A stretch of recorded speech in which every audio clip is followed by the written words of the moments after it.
Hello everyone, welcome to my YouTube channel. आज आम्ही निघालो होतो आसराच्या दर्शनासाठी. आसराला जाताना तिथं एक दर्गा होता. त्या दर्गामध्ये आम्ही दर्शनासाठी थांबलो होतो.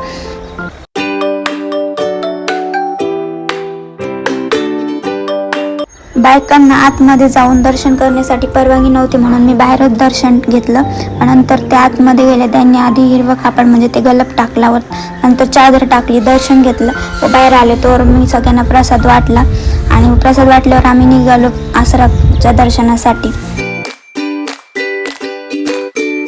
डेंजर रस्ता होता, सगळे काटेच होते. मग नदी होती, नदी मासे पकडत होते ते लोक. नंतर आम्ही पोहोचलो तिथं.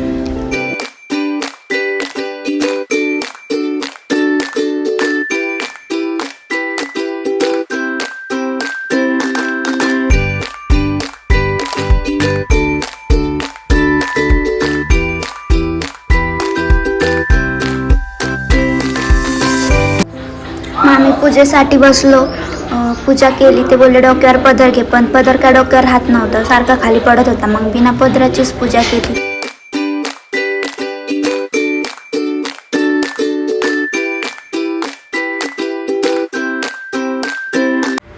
पूजा झाली व आम्ही निघालो घरी. तर जाताना आम्हाला एक झाड दिसलं. त्या झाडाला फुलं होतं. ते फुलं तोडले आणि ते मला दिले त्यांनी. त्याचा वास घेऊन पाहत होते, पण वासच येत नव्हता. ते म्हणले ते तुझ्या कानाला लावतो. चल आम्ही घरी, बाय.